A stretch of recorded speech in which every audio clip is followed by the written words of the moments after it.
রজব আল্লাহর মাস, শাবান আমার নবীর মাস, মাহে রমজানুল মুবারক আমরা নবীর উম্মতের মাস। চিৎকার দিয়ে বলেন আল্লাহু আকবার।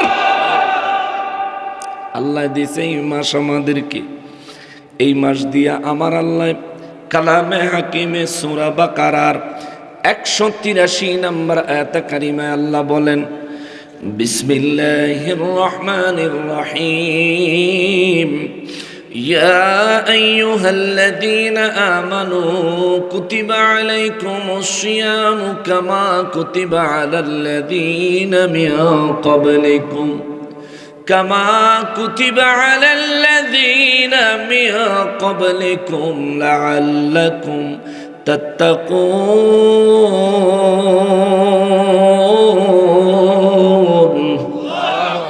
রব্বুল আলামিন বলেন, ইয়া আইয়ুহাল্লাযীনা আমানু, হে আমার ঈমান ওয়ালারা রে, জোরে কন্না সুবহানাল্লাহ। রব্বুল আলামিন বলেন, ইয়া আইয়ুহাল্লাযীনা আমানু, হে আমার ঈমান ওয়ালারা, আমাদের ঈমান আসেনি?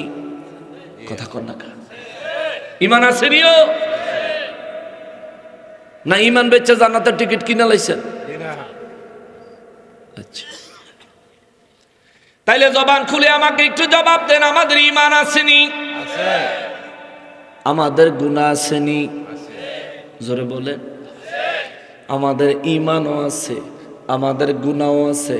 আল্লাহ ইচ্ছা করলে কোরআনুল কারীমে আমাদেরকে ঈমানদার বলে ডাক না দিয়া আমার আল্লাহ ইচ্ছা করলে গুনাহগার বলে যদি ডাক দিতেন, এটা কি অন্যায় হইতো? জোরে বলেন, অন্যায় হইতো? আমার আল্লাহ ইচ্ছা করলে আমাদেরকে গুনাহগার বলে ডাক দিতে পারতেন। দেখেন, মুনাফিকের মুনাফিক কইয়া ডাক দিছে আল্লাহ, কাফের রে কাফের বলে ডাক দিছে আল্লাহ। কি তো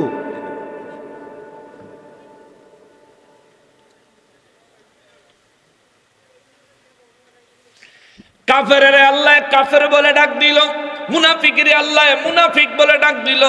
কিন্তু ইমানদারের ভিতরে, ইমানদার যারা, ইমানওয়ালাদের গুনাহ আছে না নাই? জোরে বলেন, আরো জোরে বলেন। কিন্তু ঈমানওয়ালাদেরকে আল্লাহ গুনাহগার বলে ডাক দেয় নাই। এর জন্য কি শুকরিয়া আদায় করে বলা যায় না আলহামদুলিল্লাহ? রব্বুল আলামিন বলেন, ইয়া আইয়ুহাল্লাযীনা আমানু, হে আমার ঈমানওয়ালারা রে, কুতিবা আলাইকুমুস সিয়াম, আমি আল্লাহ তোমাদের জন্য সিয়াম সাধনা করা ফরজ করে দিলাম। সুবহানাল্লাহ। সিয়াম সাধনা করা, রোজা পালন করা আমি আল্লাহ ফরজ করে দিলাম। কামা কুতিবা আলাল্লাযীনা মিন ক্বাবলিকুম, শোনো, আমি আল্লাহ তোমাদের উপর রোজা চাপায়া দেই নাই। আমার তামাম সৃষ্ট আদমের মধ্যে, পুরো আদম জাতির মধ্যে কেবল তোমাদেরকে রমজানের রোজা দিয়েছি এমন নয়। রোজা রাখার নির্দেশ কেবল তোমাদেরকে দিয়েছি এমন নয়। আমি রব্বুল আলামিন তোমাদের পূর্ববর্তীদেরকেও রোজা দিয়েছিলাম। কামা কুতিবা আলাল্লাযীনা মিন ক্বাবলিকুম, তোমাদের পূর্ববর্তীদেরকে যেমনি ভাবে রোজার বিধান, রোজার নির্দেশ আমি আল্লাহ দিয়েছিলাম। এ আখির নবীর উম্মত, ঈমানদার বান্দারা রে, আমি আল্লাহ তোমাদের জন্যও রোজা রাখার বিধান দিলাম। এই বিধান কেন দিছি শোনো, তোমার কেনর উত্তর আমি আল্লাহ শোনায়া দিচ্ছি। লাআল্লাকুম তাত্তাকুন, মাহে রমজানের রোজা তোমার জন্য আমি আল্লাহ ফরজ করেছি, কারণ মাহে রমজানের রোজাগুলি সমস্ত নিয়ম কানুন মেনে তুমি যদি পালন করতে পারো, আমি আল্লাহ তোমার কলবটা তাকওয়া দিয়ে পরিপূর্ণ করে দিব। জোরে বলেন সুবহানাল্লাহ। তাকওয়ার প্রয়োজন আসেনি? বুঝে নেই তো না, প্রয়োজন বুঝবেন কি? তাকওয়া কারে কয় সেটাই তো বুঝেন না। ও মুসলমানের, তাকওয়াবান ছিলেন সিদ্দিক আকবর আবু বকর সিদ্দিক রাদিয়াল্লাহু তাআলা আনহু। তার তাকওয়া কত বিশাল ছিল, তার তাকওয়ার পরিধি কত ব্যাপক ছিল। আবু জাহেলে কয়, কাফেরেরা কয়, তোমার নবী বলল সে নাকি 7 আসমান ঘুরে তার রবের সাথে দেখা কইরাইছি, মসজিদে আকসায় গিয়া বেলে নামাজ পড়াইছি।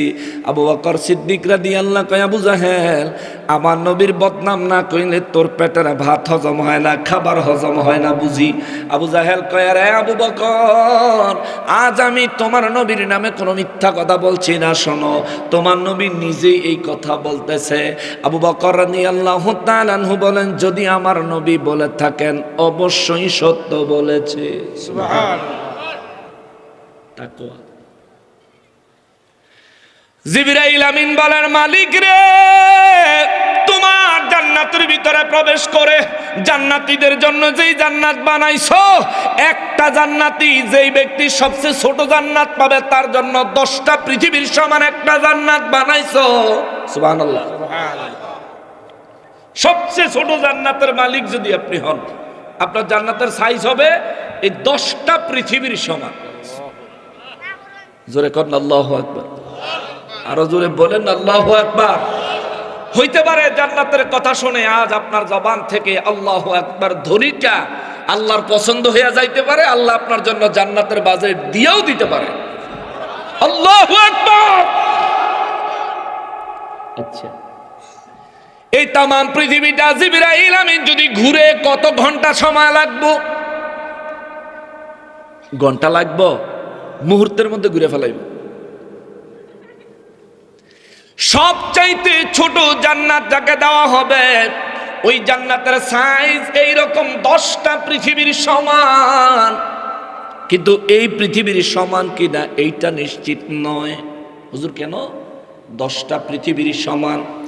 এই 10টা পৃথিবী এইরকম যদি 10টা পৃথিবী এক জায়গায় জোড়া লাগায় দেয়, জিবরাইল আলাইহিস সালাম মুহূর্তে এক প্রান্ত থেকে আরেক প্রান্তে চলে যাবে।